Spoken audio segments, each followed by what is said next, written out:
প্রিয় দর্শক বন্ধুরা, এই মুহূর্তের জন্য উঠে আসছে আপার প্রাইমারি থেকে পার্শ্ব শিক্ষক বন্ধুদের জন্য অত্যন্ত গুরুত্বপূর্ণ খবর আপডেট। তো এই ভিডিওর মধ্যে সবটা তুলে ধরার জন্য চেষ্টা করছি, সংক্ষিপ্ত কিন্তু আর্জেন্ট ভিডিও। তো ভিডিওটিকে শেষ পর্যন্ত দেখবেন, কোনোভাবে কিন্তু স্কিপ করবেন না, চ্যানেলটিকে সাবস্ক্রাইব করে সঙ্গে থাকবেন। চলুন কথাবার্তা না বাড়িয়ে আমরা মূল টপিকে ফোকাস করি।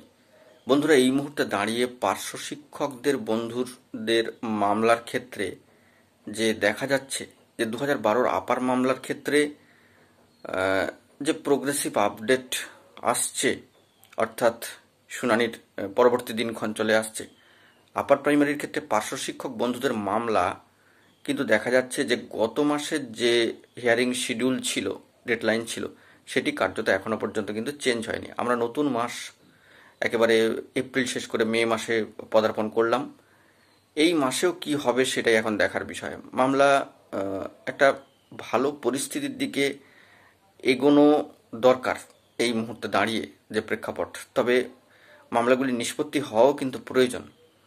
ইতিমধ্যে আমরা দেখেছি যে আপার প্রাইমারির ক্ষেত্রে কন্টেম্প মামলার যে প্রোগ্রেসিভ আপডেট কয়েকদিন আগেই, এবং মে মাসেও কিন্তু তার শুনানির দিনক্ষণ রয়েছে।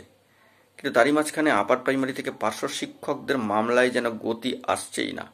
অর্থাৎ মামলার হিয়ারিং শিডিউল থাকলেও কার্যত সেটি যে পজিটিভলি এগোবে সেরকম কোনো বার্তা কিন্তু উঠে আসছে না। তো মামলার নিষ্পত্তি হওয়া অত্যন্ত প্রয়োজন। আমরা নতুন মাসে পড়লাম, একেবারে মে মাসের শুরুর দিন, আজকে 1 তারিখ। এই মাসে কিছু টার্নিং পয়েন্ট বা টার্নওভার ঘটে কিনা মামলার ক্ষেত্রে সেটাও দেখার বিষয়।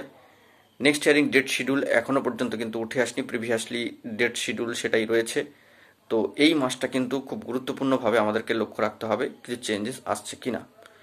তো এখন এটুকুই, ভালো থাকবেন। পার্শ্ব শিক্ষক বন্ধুদের গুরুত্বপূর্ণ আপডেট থাকলে আপার প্রাইমারি থেকে সবটাই তুলে ধরবো। ইতিমধ্যেই আরও একটি মামলার বিশদ তথ্য কিন্তু উঠে এসেছে, সেটাও তুলে ধরেছিলাম। আরও তথ্য পেলে সবটা তুলে ধরবো। এখন এটুকুই, ভালো থাকবেন, চ্যানেলটিকে সাবস্ক্রাইব করে সঙ্গে থাকবেন। ধন্যবাদ।